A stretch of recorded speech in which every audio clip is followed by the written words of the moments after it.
সাংবাদিকদের উপর হামলা ও হুমকি, লালমিয়াটে সংবাদকর্মীদের মানববন্ধন ও প্রতিবাদ সমাবেশ অনুষ্ঠিত।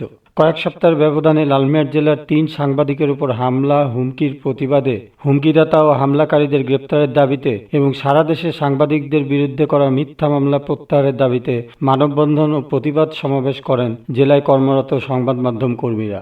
৯ মার্চ রবিবার জেলা শহরের মিশনমোড় চত্বরে এই মানববন্ধন ও প্রতিবাদ সমাবেশের আয়োজন করেন লালমিয়াট জেলায় কর্মরত সাংবাদিকবৃন্দ। প্রতিবাদ সমাবেশে বক্তারা বলেন, খুবই দুঃখ ও পরিতাপের বিষয় যে সংবাদকর্মীরা খবর সংগ্রহ করতে গেলেই যে কেউ তাদের উপর হামলা চালাচ্ছে। কোনো কিছু হলেই সাংবাদিকদেরকে প্রাণনাশ সহ বিভিন্ন হুমকি দেওয়া হচ্ছে। অবৈধ বালু উত্তোলন, কোনো দুর্নীতির বিষয়ে কিংবা যে কোনো অনিয়মের খবর সংগ্রহ করতে গেলেই সাংবাদিকরা হামলা ও হুমকির শিকার হচ্ছেন। অপরদিকে সারা দেশে সাংবাদিকদের নামে মিথ্যা মামলা দেওয়া হচ্ছে। আমরা সাংবাদিকরা ভুক্তভোগীদের পাশে দাঁড়াই, তাদের নিরাপত্তা নিশ্চিত করতে প্রশাসনকে চাপ দিই, কিন্তু আমাদের পাশে কেউ দাঁড়ায় না। সাংবাদিকদের মোটরসাইকেল ও পেশাদারি কাজে ব্যবহৃত জিনিসপত্র কেড়ে নেওয়া হচ্ছে। কিছু ক্ষেত্রে সেগুলো প্রশাসনের তরফ থেকে উদ্ধার করা হলেও দোষীদের গ্রেপ্তার ও তাদের শাস্তি নিশ্চিত করার ক্ষেত্রে গড়িমসি করা হয়, যা খুবই দুঃখজনক। আমরা নাকি রাষ্ট্রের চতুর্থ স্তম্ভ, কিন্তু আমাদের কোনো নিরাপত্তা নেই।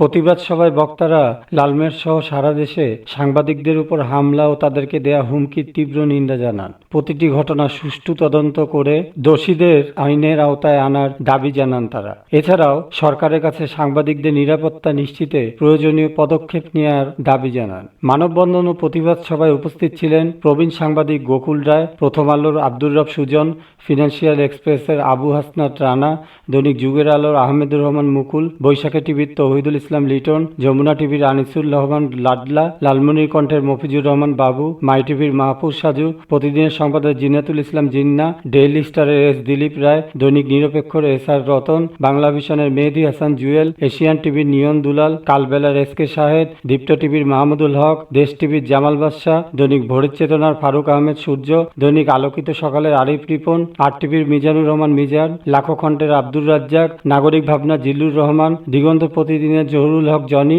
জনকণ্ঠের শাহরিয়ার মাহফুজ সহ জেলার কর্মরত বিভিন্ন সংবাদ মাধ্যমের নির্বাহী সম্পাদক, বিশেষ প্রতিনিধি, স্টাফ রিপোর্টার ও জেলা প্রতিনিধিবৃন্দ।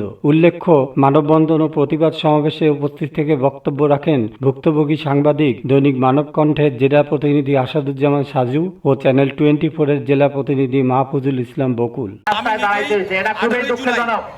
আমি আইন শৃঙ্খলা বাহিনীর উদ্দেশ্যে বলছি, আপনারা লালমনিরহাটে যে 3 জন সাংবাদিক নির্যাতন হয়েছে এবং যাদের ক্যামেরা কাড়ি নেওয়া হয়েছে, সেই আসামিদের দ্রুত গ্রেপ্তার করে আইনের আওতায় আনা হোক।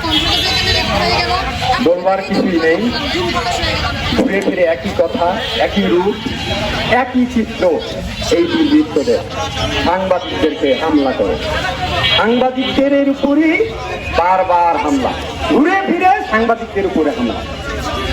এই বালু সিন্ডিকেট, আমরা খবর সংগ্রহ করতে যাব, হামলে পড়ে। এই মাদক সিন্ডিকেট, আমরা খবর সংগ্রহ করতে যাব, হামলে পড়ে। আমরা নিরাপদ কোথায়? আমাদের নাকি অস্ত্র নেই। অস্ত্র যাদের আছে তাদেরকে তারা ভয় পায়। আমাদের অস্ত্র আছে, আমরাও দেখিয়ে দিতে চাই। আমরাও প্রয়োজনে একত্রিত হতে পারি, আমরাও প্রতিবাদ করতে পারি, আমরাও আমাদের ক্যামেরা কলম নিয়ে ঝাঁপিয়ে পড়তে পারি। যে এই দুর্বৃত্তদের চিহ্নিত করে দেশের মানুষ দেখুক, তাদের বিচার হওয়া উচিত। 1 সপ্তাহের ব্যবধানে আমাদের জেলায় 3 জন সহকর্মী আজকে হামলার শিকার হয়েছেন, প্রাণনাশের হুমকির শিকার হয়েছেন। কে বিচার করবে?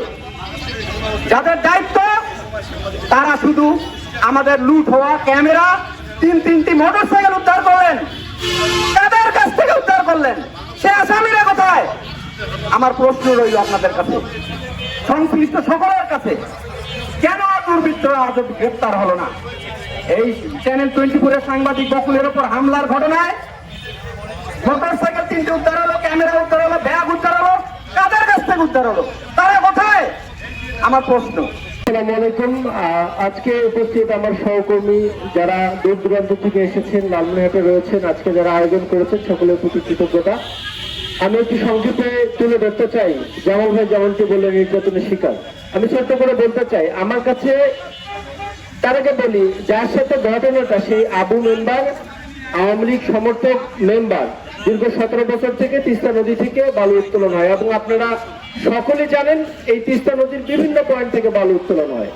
5 তারিখ পট পরিবর্তনের পর স্থানীয় বিএনপি নেতা দুইজনকে সে হাত করে পার ডে 5,000 করে দেয়। আমি একটু বালুর হিসাবটা দেই। একটা বালু ট্রাক বিক্রি হয় 1400, 1500, 1600, 1800। বালু করতে ব্যয় হয় লেবার খরচ 200, ড্রাইভার 70 থেকে 80, তেল খরচ 150 থেকে 200, সর্বোচ্চ 500। এক গাড়ি বালুতে লাভ, যারা বালু চক্র লাভ হয় 1000, 1200, 1500। সারা রাতে যদি 50 করে বালু উত্তোলন করা যায় তাহলে 50,000 টাকা প্লাস আসে। এই যে মোটা অঙ্কের খুচরা একটা টাকা, এই লোকটা কেউ সামলাইতে পারে না।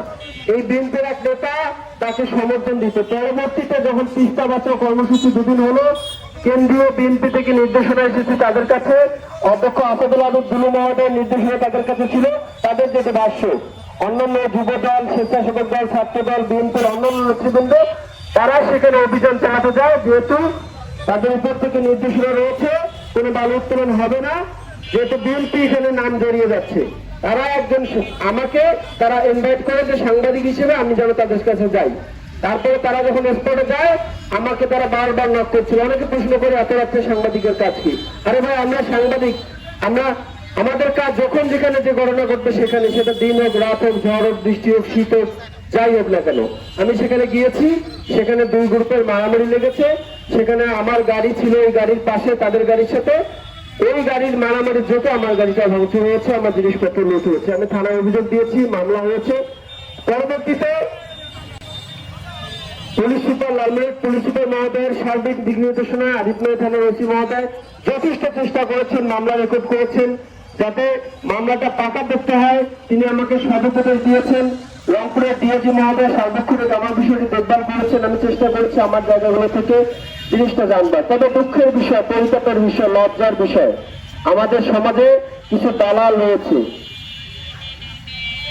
কিছু নির্লজ্জ ব্যক্তি রয়েছে, কিছু বেহায়া ব্যক্তি রয়েছে, যারা বিভিন্ন সময় কেউ রাজনৈতিক ছত্রছায়া থাকে, কেউ বিভিন্ন স্থানীয় মাদক থেকে শুরু করে অন্য ছত্রছায়ায় তারা আধিপত্য বিস্তার করে, আবার কেউ আমাদের মতো সাংবাদিকের সাথে। এই নির্লজ্জ বেহায়া দল। আচ্ছা, আমরা যখন সাংবাদিকতা করি আমি কি লেখি? আমরা যেটা জানি, খোঁজ খবর নেই, ক্রস চেক করি, সাংবাদিকতার ভাষায় যদি বলি, তারপরে সেটার উপর তথ্য নিয়ে আমরা আমাদের মানবিকতাটাকে চিন্তা করে নিউজটা লেখি। আমরা কিন্তু কোনো পক্ষপাতিত্ব করি না। যখনই আমরা নিউজ লেখার ক্ষেত্রে ভাববো এই গ্রুপ আমার পরিচিত, এই গ্রুপ পরিচিত না, তখন সেটা কিন্তু নিউজ না, সাংবাদিকতার ইথিক্সে পড়ে না। আপনারা যখন সাংবাদিকতা পড়েছেন তারা বলতে পারবেন। একটা মানুষ যখন নির্যাতনের শিকার হয়, সেটা হোক একজন সাংবাদিক বা হোক একজন পথচারী বা হোক একজন যে কোনো ব্যক্তি, আমরা তাকে আগে যাচাই করতে হবে তার ব্যক্তিত্বটা কেমন, সে মানুষটা কেমন। আমাদের এইরকম ঘটনাগুলো যখন ঘটে, একটা গ্রুপ, এই যে নির্লজ্জ একটা গ্রুপ থাকে, দালাল গ্রুপ, তারা অটোমেটিক বের হয়ে যায়। বের হয়ে তারা স্ট্যাটাস দেয়, তারা চেষ্টা করে যারা নির্যাতনের শিকার হলো তার বিপক্ষে যাবার। কেন? ওই পার্টি তাদেরকে কিছু খুচরা টাকা দিবে। আমার দুঃখ লাগে যখন এরকম ঘটনাগুলো ঘটে, আমরা হামলার শিকার হই, যে কোনো মানুষ হামলার শিকার হয়, বিশেষ করে সাংবাদিকরা। কষ্ট লাগে ওই জায়গায় যখন আমাদের সহকর্মী 2-1 তারা ইনিয়ে বিনিয়ে বলবার চেষ্টা করেন, ইনিয়ে বিনিয়ে আমাদের দোষারোপ করবার চেষ্টা করেন, এবং তারা কৌশলে সেই যারা নির্যাতন করে তাদের সাথে হাত মিলিয়ে তাদেরকে বিভিন্ন দিক নির্দেশনা দেন, তাদেরকে বিভিন্ন জায়গায় সাহায্য সহযোগিতা করেন, কিভাবে এই সাংবাদিক সহকর্মীকে চিপা ফেলানো যাবে সেই চেষ্টাটা করেন। যেদিন থেকে আমি ছোট মানুষ হিসেবে বলতে চাই, মন খারাপ করলে আপনারা আমার উপর মন খারাপ করলে করতে পারেন, আমি বলতে চাই, যেদিন থেকে আমাদের সহকর্মীদের যে কোনো সাংবাদিক, সে ছোট হোক বড় হোক, যদি হামলার শিকার হয়, সর্বপ্রথম উচিত হবে তাকে আমরা রেস্কিউ করা, তার পক্ষে দাঁড়ানো। যদি তার পরবর্তীতে দোষ হয় তাহলে আমরা তাকে আমরা মানসিকভাবে তাকে আমরা কাউন্সিলিং করতে পারি, তাকে আমরা আবার শাস্তির মুখে দাঁড় করাতে পারি। কিন্তু না জেনে না বুঝে আমরা সহকর্মীরা যখন এই দালাল হয়ে যাই, তখন কিন্তু এরকম হামলার শিকার বারংবার হতেই থাকবে। এই হামলার মানে চিরতরে মজবে না। তাই আমার অনুরোধ, আমাদের সহকর্মী যারা আমরা সাংবাদিকতা করি তারা এই বিষয়গুলো বিবেচনায় আনবেন। এবং আমি ইতিমধ্যে আমার যে মামলা হয়েছে 13 জন আসামি হয়েছে, 5 জন আসামি 5 থেকে পরে যে সিরিয়াল তারা কোর্টে এসেছিলেন, 2 জন জামিন নামঞ্জুর হয়েছে, জেলাজতে রয়েছে, বাকিরা এখনো পলাতক, তার মধ্যে 3 জন জামিনে আছেন।